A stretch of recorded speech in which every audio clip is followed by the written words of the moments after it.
Sorry, I will speak like this, so it's both for the recording and for you. And you don't see the screen, but it's like screen sharing. That's because I'm boring and I'll just write on a whiteboard and you'll not see fancy slides. But I don't think there is a need to do that because I'm talking about debating and there really isn't a lot to show on a presentation slide about debating. Like with Dutch politics, you cannot just like look at Wilders as with Piotr, I'm assuming. Yes, so hi, my name is Velina. I am CAing this comp, so I assume that you know me in some capacity or another. I am also CAing the upcoming Euros and I have won Euros. So I am a person that has been in debating for far too long. This is how I would like to call it. Yeah, and basically like this workshop and you voted for it. So I'm also assuming that you know what it's going to be about. It's how to never hear you didn't prove this again. And I'm just going to go straight into it. Like I will try to take 45 minutes. So we are just past the hour. So the next person that is presenting can start. But yeah, I'm going to try to make this interactive. But for the first part of the workshop, I'm just going to try to explain to you how I view arguments. So we can have this like a basis and then we can start interacting and you can tell me some things and we can try to sort them out, if that makes sense. Okay, so the first thing that I want to talk about proof is that there are two levels of proof. So 2 levels of proof. The first one is macro level, let's call it. This is basically arguments. This is, and arguments themselves, and this is something conceptually that I think of it like this, are not proven by individual reasons, or they're not proven by analysis you give or mechanisms or however else you want to call it. They're proven by the burdens within those arguments. I'm going to go and explain what burdens are in just a bit, but imagine them like the building blocks of arguments. Those are the logical steps that you need to meet if you want to go from point A, which is the status quo, to point B, which is the desired impact that you want to have within a debate. So the macro level is just proving an argument, but there is a micro level of, you know, just proof, which is proving the individual mechanism in order to prove a burden, in order to prove an argument. And to prove a mechanism, you need to give reason/analysis. We in debating love to make up a couple of words and use them interchangeably and not have any structure to how we view things and speak our own language, which is not necessarily very understandable to everybody else. So what I will do now is I'll go through all of those small words that I mentioned, such as burden, mechanism, analysis, and kind of try to explain to you what it means to me, so we can agree on this basis of how an argument is built. So then we can talk about how exactly it is we prove arguments and what to look for when proving an argument, so you don't get to the point where the judge is like, you didn't prove this. Now, within an argument, we want to prove change, right? This is the most basic, the biggest unit of measurement that we have in debating, and this is the whole thing. And the argument, its purpose is to have a claim that you are making some type of change, right? You are, for example, if you're debating the motion, this house will legalize marijuana. I know it's very basic and everybody has done it, but the claim that you would make on prop is that this will lead to less people ODing, so overdosing. This is what you want to say, although from marijuana, you maybe do not have the capacity to overdose, but that's okay. Let's say that that's the claim. You're proving change. This stops people from doing that. So the world is somewhat different than it was in the beginning. So that's the point of an argument. I think that's pretty basic. I'm sorry that I'm boring you with those things, but it's just how it is to be when we need to agree on a common ground. Then the next thing, which is a little bit harder, and honestly, we can go a lot back and forth on this, it's a burden. So a burden is basically the building block of the argument. I already said that. But what I would like for you to do is think of it as an essay. The argument itself is an essay, it's not your speech. And the burdens are the parts that you're writing in any academic paper. So for example, you have the introduction, then you have the thesis, then you have the different proofs to the thesis that you have. So each new paragraph, and then you have the conclusion. Those different parts of the academic paper, you can think of them as the individual burdens that you're having within an argument. And in debating, we like to systematize things in a very wrong way. So you can think of burdens as having three very basic separations. So you have explanation of the status quo, how the status quo looks like. Then a second separation is you have explanations to how the status quo changes under the motion. And then an explanation whether the change is good or bad. So that's the last burden, we can say, is your impact. In any argument that you prove on any motion, you are going to have those three burdens that are going to be explanation of the status quo, how the status quo looks like, how it changes, why necessarily this change is good or bad, based on the opinion that you have of the motion. But again, this is pretty basic, and in many instances, not necessarily the right thing for you to do in order to get every single judge to say, yes, you did a great job, you proved the argument. More so in debating, everything is very volatile, and every single time that you get a new motion, the arguments are going to look somewhat different than the other arguments that you have run just in debating in general, which means that the burdens are not something that you can set in stone and say there are 4 types of burdens and those are every single time you need to prove them as they are. More so burdens, you kind of need to logic them out based on the claim that you are making within a debate. And this is kind of what I would try to explain because they just go much deeper. Think of burdens as the line of logic of the argument. So the way to identify the burdens is to try to summarize the argument in one sentence. Yes. And the way to do that is not necessarily by saying the claim of the argument, because if I ask you to do that and we have the motion, this house will remove the minimum wage. To summarize, for example, an argument, you would say, oh, this will lead to more jobs getting created. No, that's the fundamental claim that you're going to try to prove, but this doesn't summarize the argument. How a summary of this argument will look like is something along the lines of, when the minimum wage is removed, people have more money to employ more people. They want to employ more people. Thus, they will employ more people, and this is good.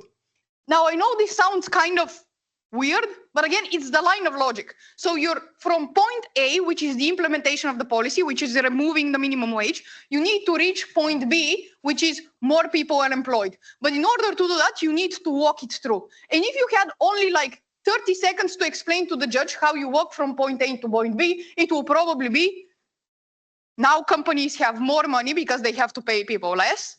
With those money, they're going to have the capacity to employ more people. Then they would probably want to employ more people, thus more people are employed. So you're kind of trying to understand the logic from point A to point B by summarizing it in one sentence.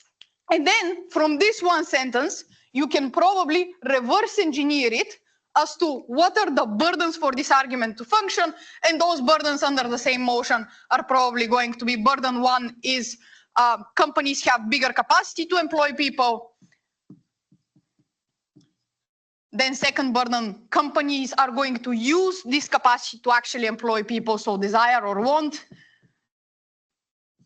Then the last burden is just why is this good, so impact. Impacts are separate burdens for the reasons that nothing is really meaningful or valuable insofar as you don't explain as to why it's meaningful or valuable. So having explanation as to why some people are employed doesn't necessarily mean that you have proven why many people are employed, or people that need employment are employed, or that employment is something valuable to people. So you need to go a little bit deeper, and every single time the impacts needs to reach people in a way that you explain it's significant to them in order for you to be able to convince and judge as to why it's actually something impactful within the debate, thus an impact. Yes, so basically every single time that you think of a claim, just try to think of how you get from the status quo of this claim to the actual impact of the claim, and try to break it down into smaller little steps and then break those steps down a little bit in burdens. Now, I am not saying that the 3-act burden structure, which is status quo, how it changes, and then what is the impact of this outcome, is bad. No, it's actually useful. It's another tool that you would have within understanding what are the types of burdens within any given argument, you can use it as a starting point, but you probably need to break it down some further. If you want to go to the systematic way that you have in debating and break it down a little bit further, we also have two separations within those three. More so the first one, which is explanation of how the status quo looks like, and explanation of the alternative, which would be incentive and ability. You probably have already heard a lot about them. A lot of people have already told you that without an ability, even if you have incentive, you can't do shit, and vice versa. The reason for this is, if I really want to build a very tall building and I don't have any money, I'm probably not going to build it. And if I have a lot of money, if I don't want to build a very tall building, then I'll probably also not be able to do it. And that's why, for example, if you're looking at the argument which is about the minimum wage and as to why companies are going to employ more people, it's not only okay to just say, okay, companies are going to employ them because they have the capacity to do so. There is an extra layer, an extra burden of explaining as to why they have the desire to do so in order to reach this, as to why people are employed. By the way, a pro tip here, which I think is a little bit more substantial than the other, a little bit basic stuff, is in order to convince a judge as to why something is impactful, can come in two levels. The first one is to explain scale. So between the last burden that you have within an argument and the impact of the argument, so very often the last burden that you will have within the argument will be the actual change under the motion. The change under the motion that they have capacity, companies have the capacity to employ more people, is kind of given by the motion by the virtue of the policy. Of course, they have more money because they can underpay people. This is not something that you necessarily need to prove the change. It is the desire of companies that you need to prove in order to prove that change. But in order to reach a more significant impact, you not only need to say that they have desire, but that many companies have desire to do so, and their desire is very significant. So the reason you want to do this is not only to convince the judge that you are getting 100 more people employed. You want to convince the judge that you are getting hundreds and thousands of people employed in order for them to intuitively believe your argument more than they believe other people. The burden of scale is very often ignored, and in many instances, it's never proven. And the reason as to why this is the case, it's very tricky. So how you do it is when you give explanation for this, when you give explanations to why companies want to employ more people, you not only need to explain the individual reasons as to why companies want to employ more people, but for every reason you would need to explain why it applies to a lot of companies across different industries, or as to why this desire is significant. It brings an extra addition of analysis, but it explains as to why it happens on a mass scale, so you can have a wider impact. This is one way to go at it if you put this transitional burden of change, which is not necessary for your argument to function, but it is necessary to kind of convince a judge as to why it functions to a very wide scale. Now, the other way to convince a judge as to why an argument functions to a very wide scale. Yes. Hi.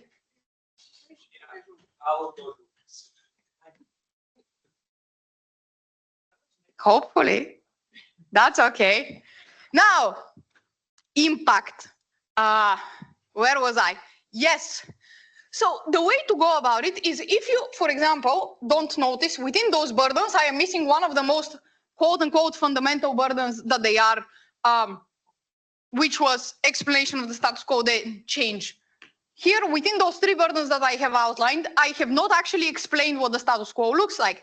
And then we can use this to our ability, and this I can call transitional burden of necessity. I cannot spell this word for the life of me, but that's great because the stream, I don't think, sees anyone on the whiteboard, but you can hear me speak. I speak very nice words. I think there is a transcription as well, so you can read. That's nice. So, necessity.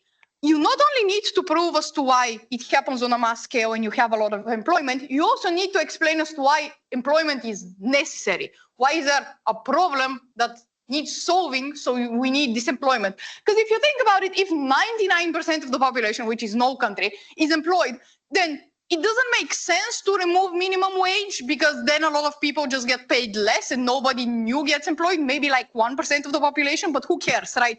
So you need to explain as to why there is an active problem that we need to solve in order for this to happen. And if you haven't done this within the argument, you can always do it in the impact if you want to explain some type of necessity. How could that look like? I am waiting for ideas. I can give it to you, but it's, I think, quite straightforward in the age that we live in. Why do we think that there might be high unemployment, or in the future there might be high unemployment? More and more people are going to be replaced by technology, so AI. Yes. So AI is very efficient.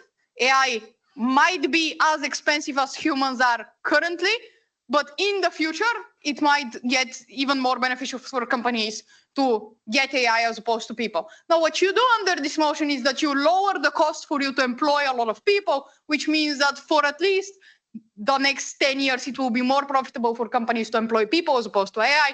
This might be good. So you can explain necessity as to why a lot of people, for example, because of the recessions, have been laid off, and as to why this laying off is a severe danger today because of technology and its capacity to replace people as it is now, for example, in sales or in IT industry, or I don't know. I know Rumen Marinov, he was laid off. It was sales. So sales is my only example here. Yes, his brother is not here. I hope that he is, because he would laugh at my joke. That's very sad. Continuing, you can, my point is, you can further break down those things into smaller bits and pieces in order to prove them. For example, the impacts as to why this is necessary can be broken down as to why this is good, can be broken down into as to why it is necessary, and then an additional as to why it's good, to then go on with the illustrations and explanation as to why it's good to have people employed. Now, this was fairly straightforward, but this is my bad because I chose a motion that is one of the leading introductions that you have to any debating of any kind, because it's very basic.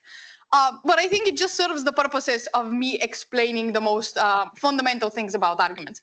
Now, besides a burden, as I said, there are two more building blocks. One of them is mechanism, the other one is analysis. Now, we really like to call mechanism and analysis basically everything that there is in an argument. I personally think that there is separation. Many judges might not think that I am right. That's totally fine. But for me, what a mechanism is the fundamental line of logic that is proving the burden that you're trying to claim. So the fundamental logic of that. For example, if I am claiming that companies have the desire to employ more people, the mechanism will be what comes after my because. So I would say companies want to employ more people because they want to be more competitive. So my fundamental mechanism will be they want to be more competitive. So the way to get to a mechanism is make your burden with the word because, and then come up with a reason as to why this is true. That's probably the mechanism. So the mechanism is the main thing that proves your burden, and it comes directly straight out of the logic of the burden that you're trying to prove. So that's a mechanism. Then what analysis is what you back this mechanism with. So I would have companies want to employ more people because they want to be more competitive, which is the mechanism, and I'll have 3 reasons as to why this is the case. Those 3 reasons, I have written them down, so I don't have to think of them again. That's great. The first one is that they can produce more, which means they can lower their prices more, which means that they can sell more, which is good for profit. The second reason is they can make more innovations because they have more human capital. My third reason is they can seize a bigger part of the market if they have capacity to get more workers. This might sound very similar to the first reason. It's because it is. You don't need 3 reasons for every single mechanism that you're proving. Sometimes you are going to try to have a third one and they're going to be stupid. That's okay. But my point is, it could be hypothetically a separate reason. For example, if you are thinking of a small town and you have 2 competitive farms, the one that has more workers probably has bigger capacity to seize a bigger part of the market, not only because it can produce more, but because it necessarily takes away from the human capital of the other farm, because there is scarcity in terms of how many people they can employ. Now, see, this is getting a little bit too complicated because I'm explaining as to how exactly I'm going to explain the analysis that I'm trying to explain. But the fundamental idea is that you're going to have the burden, you're going to have a because after the burden, and after this because you're going to have 1, 2, 3, 1, 2, 1. I mean, you can only have one reason, that's still proving it, as to why this mechanism is necessarily correct. Now, what I see very often in debating speeches, and this is across all levels of debating, is that there isn't this fundamental separation between mechanisms and analysis. And what ends up happening is that you have a burden of as to why companies have the desire to employ more people. The first mechanism / reason people give is targeted towards proving this burden, but the second is targeted towards proving something else. Now, this is problematic because fundamentally, logically, this doesn't make sense, right? If you're trying to structure your speech, it's much easier to be, here is what I'll try to prove. Here is a reason as to why it's correct. Here is another reason as to why it's correct. Let's move on to the second thing that I want to prove, rather than here is what I try to prove. Here is the reason as to why it's correct. Here is another reason that proves a third thing, right? And so the way to kind of escape it is to be very certain that you have broken down the argument within the proper number of burdens that it has. It can literally, at a certain point, have an infinite number of burdens. By the way, this is probably not great, because the more burdens an argument has, the harder it is to prove, because for each individual burden, you need to bring a mechanism or two and the reasons as to why those mechanisms are correct, which means that it becomes a very lengthy argument. And the whole point of the burdens being the logical steps of the arguments is that each of the burdens builds upon the other, right? So in order for you from burden 1 to get to the impact, you need to go through burden 2. And you can't go to burden 3 if you haven't gone to burden 2, right? And so if you have like 5 burdens to this, it's very easy for the other team that is rebutting your case to just take out one of the burdens, the first of the burdens, and the other ones fall apart because they're building upon themselves. For example, and this is not possible under this motion because it's the motion is this house will do something, thus the policy happens. But if potentially we have like an insanely strong opposition teams who is claiming that they can rebut implementation and are rebutting the burden on capacity, then it doesn't matter how much companies desire to employ more people. If they don't have the capacity to do so, then it's meaningless what they desire or not. So that's why it's good not to have 5,000 burdens and to aim for arguments that have 3 or 4 burdens max, so you cannot be vulnerable to this very easy line of taking down your argument. Now, going on a little bit further, there are 2 other things that we can do. The first one has to do with mechanisms.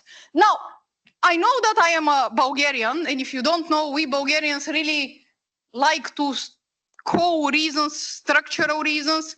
We even have a YouTube channel called this. Like all of the Sofia Worlds and Black Pre-EUDC were branded with structural reasons. Now, structural reasons are not necessarily the only thing that debating should have. It's not enough for you to give a burden, give a mechanism as to why burden is true, and then give 3 or 4 reasons as to why this mechanism of the burden is true, if that makes sense. It's also good to illustrate, to give an example, a simplification, if you want to say, to the judge as to why something is correct. And so it's always good for every single mechanism to have an example of how this would look like for a real company. If we are again going with the same burden of as to how companies desire to employ more people because they want to be more competitive. Now I want to illustrate this because that's the mechanism. I would say within the, I don't know, give me an industry, any industry at all.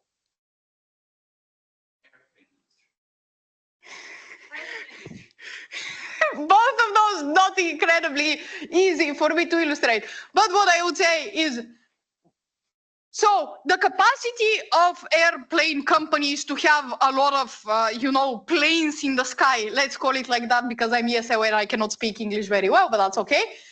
For them to be able to do that, they need both flight attendants or whatever they're called. They also need a lot of pilots. If they don't have a very big number of those people, even though they have the machinery to fly, I don't know, 500 flights, they wouldn't be able to fly those 500 flights, thus they will not have the brand name of airlines such as Ryanair. But now when they have bigger capacity to have more people employed for those companies, they have more ability to fly more frequently, which provides them like a brand name or an opportunity for people to fly with them very frequently, which means that they might become more competitive towards Ryanair because now they have as many flights as them. I don't know, they're as cheap. You can prove that within a separate burden. Point is, you might give a more realistic than mine illustration of this. That's why, again, airplane company is a little bit harder. I would have gone with farms. I really like farms decently.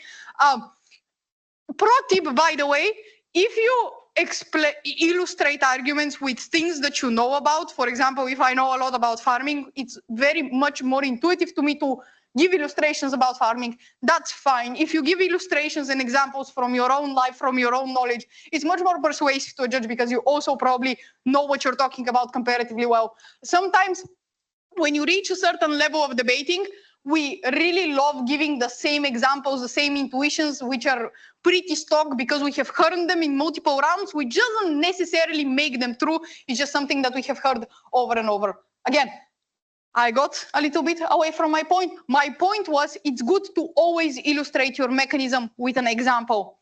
Now, why is it good to do this? Although many judges have told you don't rebut examples and examples are not substitutes for structural reasons. Well, they're not. The example is the thing that is going to stick in the head of the judge after your speech is over. And it's going to, like, when you're saying structural reasons and companies are going to be more competitive, they're going to employ more people, this doesn't mean anything if you cannot visualize it in a picture, how people are going to the manufacturing company and are working there. And you need to put this picture in the head of the judge. That's how you do it. You illustrate the mechanism. Yay, I can fix that. That's fine. I just click here and here. Yay. Now, why did I spend a little bit of time on this? Because it's not strategic to illustrate every single reason for your mechanism. You just illustrate the bigger thing. And if you want to go even a little bit more strategically down the line, you can give the illustration in the end to kind of tie it all up. Because the judge, after the third reason, is like, what were you saying again? What was the whole point of this? So it's good to bring back what was the bottom line of your mechanism. Right. Last thing I would say about those individual reasons, or what I like to call analysis. You don't need to go deeper than them. So when I, for example, want to prove the burden companies will want to employ more people, and I'm giving the reasons, you know, they can produce more, they can lower their prices. I don't need to go deeper than the sentence that I just said. Reasons often will take you 10 to 20 seconds within your speech. It's the mechanism that you need to prove. You don't need to prove those individual reasons. The reasons are very often empirically true. You're not trying to prove a change within society. You're just pointing out things that are already happening within our status quo. It is true that when you have more workers, you can produce more. I don't need to explain to a judge or to anyone that this changes or it does something. No, that's more so a characterization of what we already have in our world, empirical evidence, facts, or however you want to call it. So just stating it is enough. The only thing that you actually need to prove and go deeper with those reasons is when you're claiming a change. And you're claiming a change because you're making a claim within the burden, because you're stating something. Companies want to employ more people, and then you're proving it with a because. So I know I spend a little bit of time on this. It's just, for me, very logically important to understand how an argument is built. Because then, for example, what I do in my notes is, imagine this is my sheet of paper. I have the headline of the argument, and then I have like A, and that's my first burden. I have 1. This is my first mechanism. And then I have 1, 2, 3. And then I have 2, and then I have my second burden, and then I have my impact. Within them, I also have those things. And my point is, there is a structure to how you say things, and you know exactly every single thing what it proves, and then if the reasons prove the mechanism proves the burden, and the burden proves the next burden, and the next burden proves the next burden, which in turn proves the headline of the argument. Now, this looks like scribbles of a crazy person. That's what you do when you're in debating for that long. People, if you can quit now, I encourage you. I didn't say any of this. Fuck, it's recorded. Now, where was I? A last thing about mechanisms and everything else that I've ranted about. Now, for each burden, you can go the way that I just explained, where you take the individual companies want to have the desire to employ more people because, and then you say one mechanism. Or you can have two separate mechanisms for this one burden. For example, I can say companies want to employ more people because they're more competitive, but I can also say companies want to employ more people because it's cheaper. Now, those would be two different mechanisms. And for each of one, I would, for example, just give one reason as to why it's true, not three reasons, or two reasons as to why it's true. But then I have two fundamental ideas. Yes, that's leaving a little bit of stain on the board. Sounds like your problem. Yes, I agree. So I would have the one fundamental mechanism, I would have the second fundamental mechanism, and we'll have a reason for it as well. This is, again, a because it's proving the fundamental burden, and then I'm having reasons as to why it's true. Yes, this would be cheaper, this would be more competitive, whatever. Yes, I would wager that it's better to do it like this and not have only one mechanism for each burden, but to have two and prove them with less reasons. The reason as to why it's true, no, sorry, this was debate language for a second. The reason as to why I think it's better is because you don't need to brainstorm like 3 reasons for one single thing, which is just logically hard and it takes a lot of practice. And also you diversify the ways in which you're proving the burden, so it's harder for the other side of the house to rebut you. Because if I only have one burden, although I have proven it with 3 reasons, they can just rebut the logic of the whole mechanism I have behind the burden. But here they would have to rebut 2 separate logics that are proving the same burden. But again, they need to, in concept, logically be proving the same burden. So they need this because and it needs to be logically connected, if that makes sense. Now, for this argument, what I haven't done, and this is a big thing that you might be able to miss in many debates, is that I haven't explained the alternative as to why on the alternative people don't get the same employment. Now, under the motion this house will remove the minimum wage, you don't need to explain the alternative per se. This is because it's a policy motion, so we definitely, something happens and you don't need to prove that this something happens. It's just a policy, it gets implemented.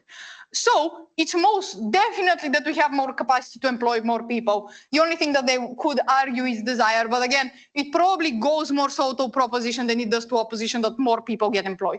So I don't need to necessarily explain as to why on the alternative people don't get employed, because come on, again, it's cheaper for companies. Of course, they're going to get more employed. Now, many motions aren't like this. Most motions aren't policy motions, although they're the most common motion type. It's just they're like 30% of motions. Most motions are about some things that are a little bit fluffier, or you can argue implementations. For example, the motion, if it was phrased, this house supports a removal of the minimum wage, now your fiat of we have more jobs on our side of the house disappears because it's not presumed by the motion. There needs to be an additional step here which explains as to why it's likely to get implemented before you can, like the policy to get implemented, before you can argue the capacity of companies, the desire of companies, and as to why this is something good. So the type of motion can also change the analytical burden that you have under your side of the house, which very often is just summarized by implementation. So for many motions, you just need to ask yourself, okay, is it given by the motion that something happens, or do I need to explain as to why it happens, or it happens in a certain way? Now, for example, if we take a motion that is, this house regrets the narrative that women can do it all, well, a narrative exists in society, and it's presumed that this narrative exists because we need to regret it. It's not presumed what type of effect this narrative has upon women. It's not per se presumed that this narrative puts, for example, too high standards on women or makes them feel bad. This is not something given by the motion. You need to explain how women internalize this narrative. And although this doesn't necessarily fit very cohesively with the word implementation, it is to a certain extent this. You have a thing that exists in the world, but you need to explain how this thing actually looks like within our world in order to be able to derive any outcome slash, impact, harm, benefit, whatever. So you need to add an additional step, which would be how women interact with this narrative currently in order to reach this point that it places too high of standards upon them, which they cannot meet. They cannot be both mothers and have very successful careers and also clean the house or whatever. They can do a grandful of those things, and they shouldn't be expected to do everything, right? So there is an additional layer that comes when the motion is not a policy motion, but expects something else of you. And now this, by the way, burden exists on both sides of the house. If proposition argues that something will be implemented, opposition just needs to argue the opposite, that something will not be implemented. And although it argues the harm, it analytically argues the same thing, it's just on the other side of the house and vice versa. Why I wanted to do this is because just wanted to portray to you that burdens are most probably the most important thing that you need to understand. They are the hardest thing to grasp, and they're the hardest thing to kind of get a learning curve on, to identify what those burdens are and to then give reasons and mechanisms for them. It's not the hardest thing ever. You just need to understand what a mechanism precisely is and how deep you need to go in the mechanism. Because, for example, when I started debating first, we always had this saying, which is, the first thing that you need to do is prove as to why an argument is correct. And then the second thing that you need to do is prove as to why it's something good.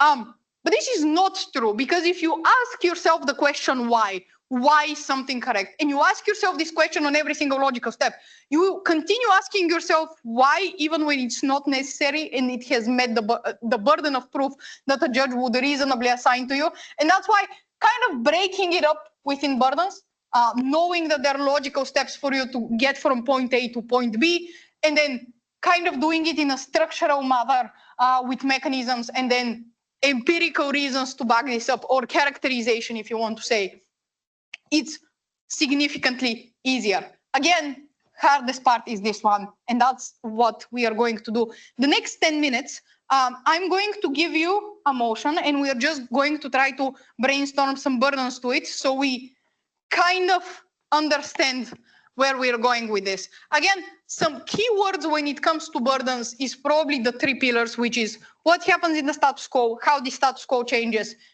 then kind of what is the outcome of this. An impact is a given burden, so we're not necessarily going to discuss it. But again, think of the status quo, think of what changes, think also of the alternative.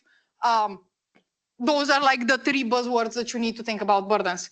But yeah, let me pull out a motion real quick. Yeah, do you have questions before that? I think that makes more sense.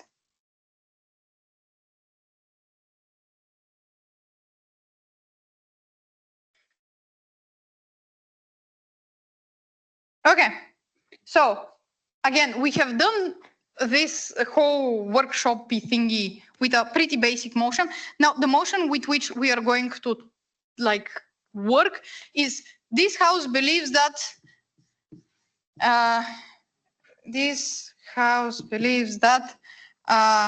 Eurosceptic parties have done more harm than good.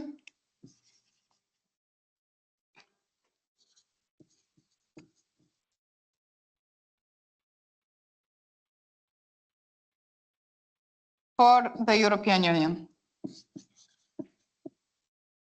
And now, because in the current day and age, this motion seems very, very, very, very, very prop heavy, we are going to debate it on op, just to make it harder for you, because haha, I can do that.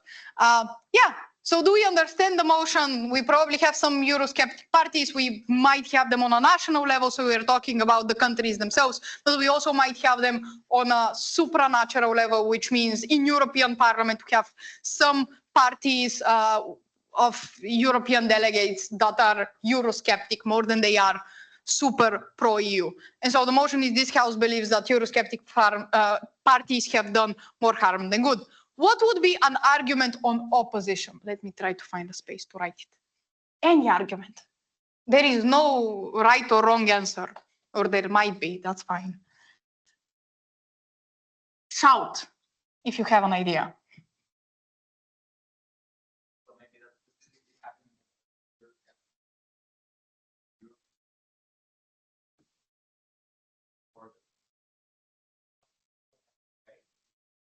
Okay, so how I would summarize this is probably accountability. Yes. Let's say EU is more accountable because them acting better, it is an outcome of them being more accountable. You know, having checks and balances, all of those things, it's easier for me to just summarize it. EU more accountable. Yes. So this is the fundamental thing. So our status quo is EU having Eurosceptic parties. Our end goal is that they're going to be more accountable. What are kind of the things that are lying between this point A and this point B? We're just brainstorming here again. It doesn't necessarily have to be burdens. Yeah.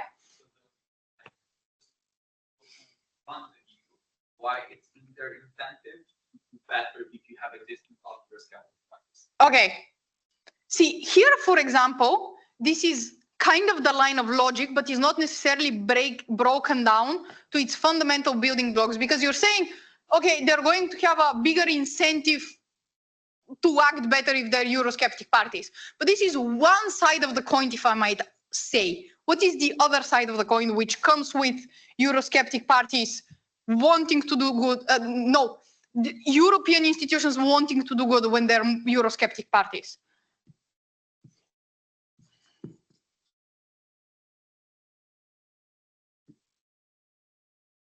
This is definitely one part, even we can say one burden, but there is always the flip of it.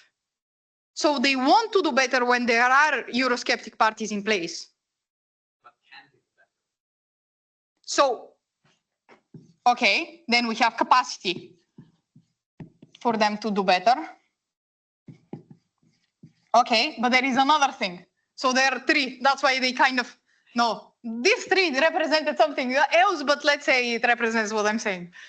Doesn't matter. So they have the desire to do better when there are Eurosceptic parties in place. They have the capacity to do better when there are Eurosceptic parties in place. What are we missing? They will not do better with no. Yes, we are missing the alternative. So why don't they have this incentive or capacity to do better when there are no Eurosceptic parties in place? That's a very good question. And by the way, here, just like the explanation of the change as to why they want to do better, because right, that's a change, they have the capacity to do better, you can also break down this burden of the alternatives to why on the alternative they wouldn't do better if there are no Eurosceptic parties in place. You can break it down in they have no capacity on the alternative to do better when there are no Eurosceptic parties.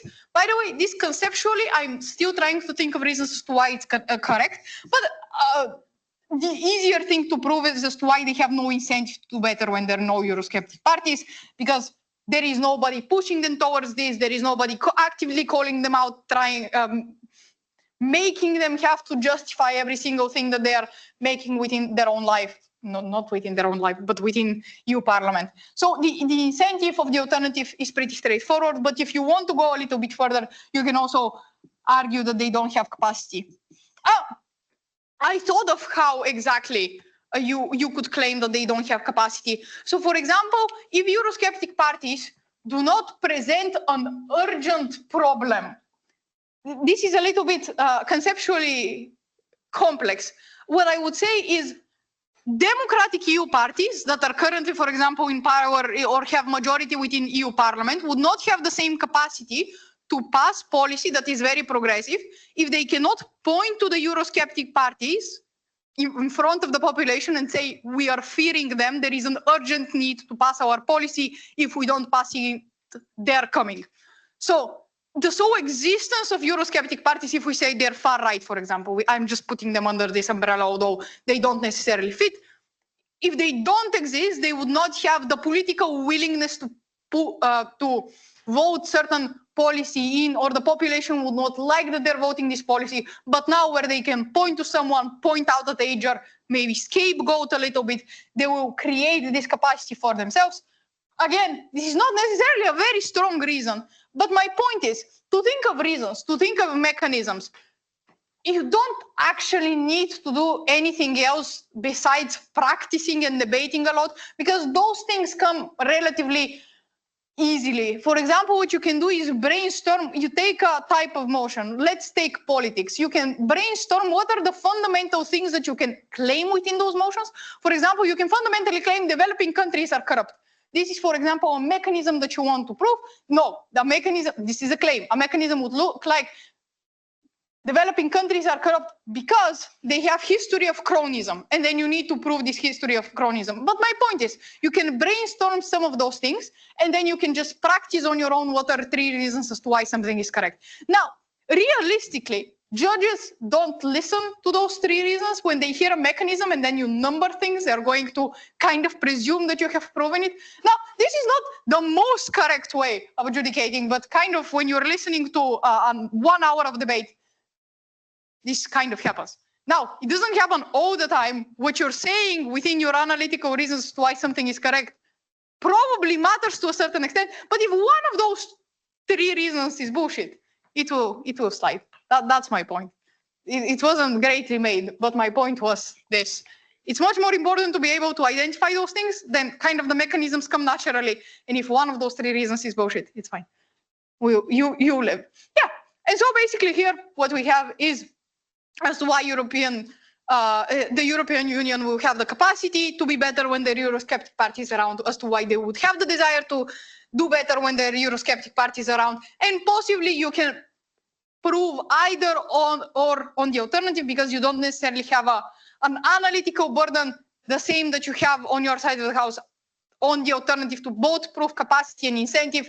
You might just go for one of them, and then you probably have some type of outcomes or impacts. Now, right in the beginning, I talked to you about scale and I talked to you about necessity.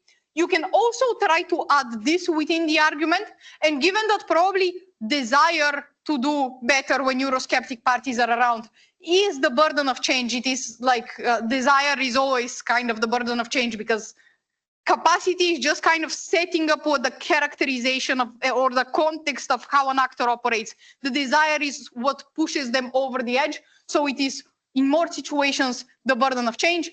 So just proving not only as to why they want to do better when the Eurosceptic parties are around, but why they want to do significantly better as to, when Eurosceptic parties are around, as to why Eurosceptic parties are significantly holding them accountable or are serving as a significant threat to them. Will not only prove a certain thing within the argument, but will prove it to a scale where the judge necessarily has to care about it. Or you can go the other way around and prove this argument, reach the impact, and explain there is a necessity for certain policies to get passed, and explain what those policies are. They can be, I don't know, welfare, and you can have some characterization as to why welfare is specifically very necessary now, and say if there is no Eurosceptic parties, we will never get this policy passed, and that's why it's necessary that they do this, thus they bring more good than harm. Do you kind of conceptually get this? Have some shaking hands, some not so shaking hands. That's totally fine. Do you know why? Because I have also written down mostly what I've said within this on a Google document and I write in English better than I speak in English. So you might be able to understand it a little bit better. I can just give it to org and they can share it. Yes, I think I'm right around the hour, so. Yeah, that was kind of it. I hope you understood what I scribbled on the whiteboard and I look like a crazy person. I always do. This is a characteristic thing on my part, on my end. Yes, thank you.